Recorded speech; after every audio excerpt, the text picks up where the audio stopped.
No, prav gotovo lahko ocenimo, da bi lahko bilo bolje in seveda, da se zadeve še izboljšajo, zato pa seveda delamo na nenehni izmenjavi določenih menj sodelovanj in pa srečanj, kajti priložnosti je prav gotovo ogromno. Srbija je velik trg, prav gotovo pa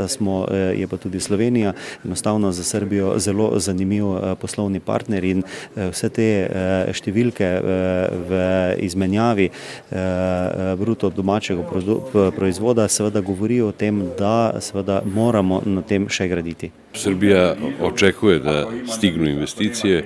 Ono, bar što se tiče opštine i gradova, ono što ja znam, to je da gradovi i opštine u Srbiji puno ulažu u opremanje infrastrukture, u pripremu industrijskih zona, kako bi obezbedili da potencijalni investitori mogu da dođu i da zasnuju neku svoju novu proizvodnju, jer to je u interesu i jednih i drugih. Naravno, ovakvi skupovi baš služe tome da jedni druge bolje razumemo, da ne slušamo samo neke priče sa strane, nego i u direktnom kontaktu, što će ovde se i raditi, dođu do odgovarajućih projekata, rešenja i mogućnosti za realizaciju. Znači, što se tiče srpske strane, mi smo spremni i želimo da dođu slovenački investitori kod nas, ali naravno to sve želimo da se napravi na jednom pravom poslovnom planu, znači da bude obostrana korist i za jedne i za druge, jer ono